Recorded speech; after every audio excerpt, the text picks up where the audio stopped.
নমস্কার বন্ধুরা, আজ আমি এমন একটি সমস্যা নিয়ে কথা বলবো যা আমরা কিন্তু আমাদের সমাজ, বন্ধুবান্ধব, এমনকি নিজের পরিবারের সাথে সেই ব্যাপারে কথা বলতে লজ্জা বোধ করি। কিন্তু সেই লজ্জা যখন অসহ্য যন্ত্রণাতে তৈরি হয় তখন আপনাদের জীবন হয়ে ওঠে একদম অতিষ্ঠ। কল্পনা করুন, আপনি সকালবেলা ঘুম থেকে উঠলেন, কিন্তু টয়লেটে যেতে আপনার বুক কাঁপছে। মনে হচ্ছে যেন মলদ্বারে কেউ একগুচ্ছ কাঁচের টুকরো বা এক মুঠো ধারালো পিন ঢুকিয়ে দিয়েছে। প্রতিবার মলত্যাগের পরে মনে হচ্ছে যেন ওই জায়গা একদম জ্বলে পুড়ে যাচ্ছে। বসা যাচ্ছে না, হাঁটা যাচ্ছে না, এমনকি শুয়ে থাকলেও দেখছেন শান্তি নেই। আমার কাছে এমন অনেক রোগী আসেন যারা কাঁদতে কাঁদতে বলেন যে ডাক্তারবাবু, অপারেশন ছাড়া কি এই সমস্যার আর কোনো উপায় নেই? আমার মনে হচ্ছে যেন মলদ্বারে একটা ভারী কোনো পাথর আটকে রয়েছে। এই যে স্ট্যাবিং পেন, ছুঁচ ফোটানোর মতো যন্ত্রণা, এই যে সারাক্ষণ ভিজে ভাব, রক্ত পড়ার সমস্যা, আতঙ্ক, এটি পাইলসের একদম চরম অবস্থা। আজ আমি আপনাদের এই ভিডিওতে এই সমস্যার সমাধানের ব্যাপারেই জানাবো, যা আপনার এই কষ্টকে চিরতরে কিন্তু নির্মূল করবে। তাই ভিডিওটি একদম শেষ পর্যন্ত দেখার অনুরোধ রইল। বন্ধুরা, একটু সহজভাবে বুঝে নিই যে ভেতরে আসলে কি হচ্ছে। আমাদের মলদ্বারের আশেপাশে কিছু রক্তনালী রয়েছে বা শিরা থাকে। যখন দীর্ঘদিনের কোষ্ঠকাঠিন্য বা মলত্যাগের সময় অতিরিক্ত চাপ কারণে এই শিরাগুলো ফুলে ওঠে অনেকটা ভেরিকোজ ভেনের মতো, তখনই তাকে আমরা পাইলস বা হিমোরয়েডস বলে থাকি। সহজভাবে এগুলো যখন ভেতরে থাকে তখন ইন্টারনাল পাইলস বলা হয়, আর যখন বাইরে বেরিয়ে আসে ঝুলে পড়ে তখন তাকে এক্সটার্নাল পাইলস বলা হয়। এই শিরাগুলো বেশিরভাগ সময় ফুলে যাওয়ার পরে নীলচে বা কালচে আকার ধারণ করে, এবং যখন একটু শক্ত মলের সঙ্গে ঘষা লাগে তখনই এগুলো ফেটে গিয়ে রক্তপাত শুরু হয়। অনেক সময় সেখানে রক্ত জমে গিয়ে প্রচণ্ড ব্যথা সৃষ্টি হয়। বেশিরভাগ ক্ষেত্রে আপনারা যারা অনেকক্ষণ দাঁড়িয়ে কাজ করেন অথবা অনেকক্ষণ বসে কাজ করেন তাদের ক্ষেত্রে এই শিরার ওপরের চাপটা অনেকটা বেশি হয়। আজকের ভিডিওতে যে সমস্ত হোমিওপ্যাথিক ওষুধগুলোর কথা জানাবো সেগুলো বিভিন্ন জনের ক্ষেত্রে বিভিন্ন রকমের লক্ষণ থাকতে পারে। তাই প্রত্যেকটি ওষুধই আপনাদের ভালো করে জানা দরকার, কারণ অর্শ মানে সবার জন্য একই ওষুধ নয়। কারো ক্ষেত্রে শুধু রক্ত পড়ে, ব্যথা যন্ত্রণা নেই, কারো আবার এক ফোঁটাও রক্ত পড়ে না কিন্তু অসহ্য যন্ত্রণা। এই কারণের জন্যই আজকে আমি বিশেষ 7টি হোমিওপ্যাথিক ওষুধের কথা বলবো, যেগুলো বলতে পারেন 7টা আলাদা রকমের বা আলাদা ধরনের লক্ষণ থাকবে, এবং এই ওষুধগুলো ইউজ করলে সঠিকভাবে আপনাদের এই সমস্যা সম্পূর্ণরূপে নির্মূল হতে পারে। রক্ত পড়া বন্ধ হবে, ব্যথা যন্ত্রণার সমস্যাও নির্মূল হবে, এবং সব থেকে বড় ব্যাপার, আপনাকে অপারেশনের টেবিল থেকে কিন্তু ফেরত নিয়ে আসতে পারে। আমাদের 1 নম্বর ওষুধ হলো অ্যাসকুলাস। অ্যাসকুলাসের প্রধান পরিচয় হলো মলদ্বারের মধ্যে কাঠি বা পিন ফোটানোর মতো যন্ত্রণা বা অনুভূতি। রোগী এসে বলেন যে ডাক্তারবাবু, মনে হচ্ছে মলদ্বারের মধ্যে এক গাদা ছোট ছোট কাঠের টুকরো বা শক্ত জিনিস যেন ভর্তি হয়ে রয়েছে, এবং মলত্যাগের পর ঘন্টার পর ঘন্টা কোমর, পিঠে, নিচের দিকে অসহ্য ব্যথা থাকে। এটি অ্যাসকুলাসের প্রধান লক্ষণ। অ্যাসকুলাসের রোগীরা প্রধানত একটু অলস প্রকৃতির হন, যাদের বিশেষ করে লিভারের সমস্যা রয়েছে, এর সঙ্গে কোষ্ঠকাঠিন্যের সমস্যাতে বেশি ভোগেন, মল শক্ত হয় এবং বের হতে চায় না। এনাদের ক্ষেত্রে অর্শ বা পাইলসের সমস্যাতে রক্ত পড়ার যে প্রবলেম সেটা কিন্তু অনেকটা কম, মানে অতটা বেশি রক্ত পড়ার সমস্যা নেই, কিন্তু তুলনাতে যন্ত্রণার পরিমাণটা অনেক বেশি বা তার সঙ্গে ভারী ভাব থাকে। হাঁটাচলা করলে বা বসলে কিন্তু এনাদের এই সমস্যা আরও দ্বিগুণ হয়ে যায়। অন্যান্য ওষুধের সাথে এর কিছু পার্থক্য রয়েছে, যেমন অ্যালো একটি ওষুধ রয়েছে, অ্যালোসকটিনা। এনাদের ক্ষেত্রে ঠান্ডা জল দিলে ওই জায়গাতে রোগীর আরাম হয়, সেখানে অ্যাসকুলাস নড়াচড়া করলে বা বসলে আরও বেশি কষ্ট পায়, এবং অ্যাসকুলাসের ব্যথা কোমর থেকে পিছনের দিকে ছড়িয়ে যায়, যেটা অন্য ওষুধের ক্ষেত্রে সচরাচর এই সিমটমটা থাকে না। তীব্র যন্ত্রণার ক্ষেত্রে অ্যাসকুলাস 30 শক্তি আপনি ইউজ করতে পারেন। দিনে 2বার থেকে 3বার 1 চামচ জলে 1 ফোঁটা করে মিশিয়ে 4 থেকে 5 দিন খেতে পারেন, এবং দীর্ঘমেয়াদী সমস্যার ক্ষেত্রে অ্যাসকুলাস 200 পোটেন্সি ইউজ করতে পারেন। সপ্তাহে 3 দিন সকালবেলা খালি পেটে 1 চামচ জলে 1 ফোঁটা করে মিশিয়ে, এবং এইভাবে 2 থেকে 3 সপ্তাহ আপনারা প্রাথমিকভাবে কন্টিনিউ করতে পারেন। দ্বিতীয় ওষুধ হলো হেমামালিশ, যাকে আমরা বলতে পারি যে পাইলসের সমস্যার জন্য যে রক্তপাত হয় তার রাজা। হেমামালিসের প্রধান লক্ষণই হলো অঝরে রক্তপাত।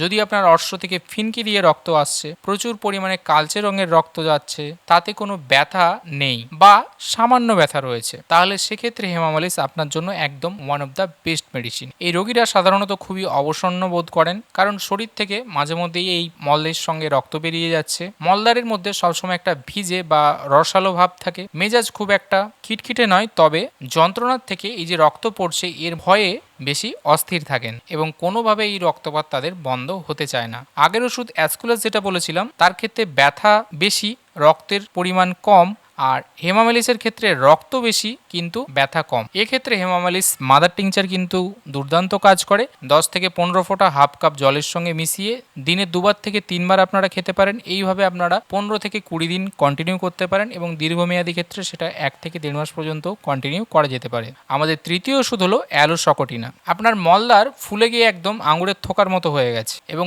নিচের দিকে অর্শের বলি একদম বাইরে মনে হচ্ছে যেন বেরিয়ে এসেছে এবং রোগী সব থেকে বড় লক্ষণ বলেন যে ঠান্ডা জল দিয়ে ধোয়ার পর সেই জায়গাতে কিন্তু অনেক আরাম হচ্ছে। মূলত অ্যালোর যে রোগী বা পেশেন্টরা হন তারা মলত্যাগের বেগের উপর নিয়ন্ত্রণ রাখতে পারেন না। অনেক সময় বায়ু ত্যাগ করতে গেলেও মল বেরিয়ে যায়। এনারা একটু গরম কাতর টাইপের হন। মলদ্বারের মধ্যে অনেক সময় চুলকানি জ্বালাবোধ থাকে এবং অর্শেও সমস্যাটা বাইরের দিকেই বেশিরভাগ সময় হয়। কোনো কিছুর ছোঁয়া লাগলে প্রচণ্ড পরিমাণে সেই জায়গাতে ব্যথা হয়। ঠান্ডা জলে বসা, সেঁক দেওয়া এগুলোতে আরামবোধ। হেমামালিসের সঙ্গে যদি এর পার্থক্য দেখি তাহলে হেমামালিসের রক্তের পরিমাণ অনেক বেশি। অ্যালোতে অর্শ যে ফুলে থাকার ভাব সেটা সব থেকে বেশি এবং তার সঙ্গে চুলকানি থাকে। এক্ষেত্রে অ্যালো 200 শক্তি সপ্তাহে 2 থেকে 3 দিন আপনারা সকালবেলা খালি পেটে 1 চামচ জলে 1 ফোঁটা করে মিশিয়ে খেতে পারেন এবং এইভাবে 2 থেকে 3 সপ্তাহ কন্টিনিউ করতে পারেন। আমাদের চতুর্থ ওষুধ হলো র্যাটেনিয়া। মলত্যাগের পর কয়েক ঘন্টা ধরে আপনার মলদ্বারে আগুনের মতো জ্বালা যন্ত্রণা, মনে হবে কেউ যেন জ্বলন্ত কয়লা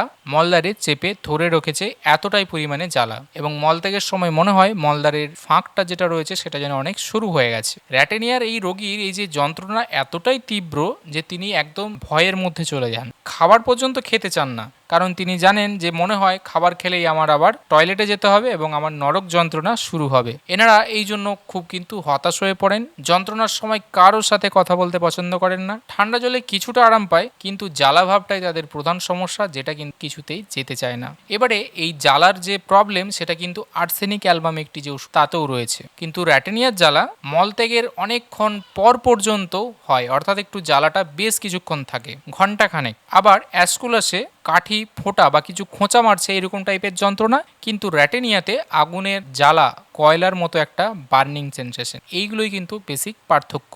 এক্ষেত্রে র্যাটেনিয়া 30 শক্তি দিনে 2বার থেকে 3বার 1 চামচ জলে 1 ফোঁটা করে মিশিয়ে আপনারা সপ্তাহে 3 থেকে 4 দিন খেতে পারেন। এইভাবে 2 থেকে 3 সপ্তাহ প্রাথমিকভাবে কন্টিনিউ করতে পারেন। চলুন এবারে জানি আমাদের 5 নম্বর ওষুধ, সেটা হলো কলিনসোনিয়া। তীব্র কোষ্ঠকাঠিন্যের সমস্যায় যারা ভুগছেন, কনস্টিপেশন একদম ভরপুর মাত্রায়, তার সঙ্গে অর্শ, বিশেষ করে গর্ভবতী মহিলাদের অর্শের সমস্যাতে কিন্তু ভালো কাজ করে। দীর্ঘদিন ধরে আপনার পায়খানা পরিষ্কার হচ্ছে না, যার জন্য আপনার পাইলসের সমস্যা তৈরি হয়েছে, তবে কলিনসোনিয়া একদম মোক্ষম ওষুধ। এই রোগীদের কিছু কিছু সিমটম দেখা যায়, যেরকম হার্টের মধ্যে বা বুকের মধ্যে একটা ধড়পড়ানি ভাব থাকে, লিভারে কনজেশন থাকে, সব সময় পেটের মধ্যে ভারবোধ অনুভব হয়, মল খুব শক্ত হয়, আকারে বড় হয়, তার সঙ্গে মলদ্বারে চেপে ধরে রাখার মতো একটা ব্যথা বা যন্ত্রণার লক্ষণ থাকে।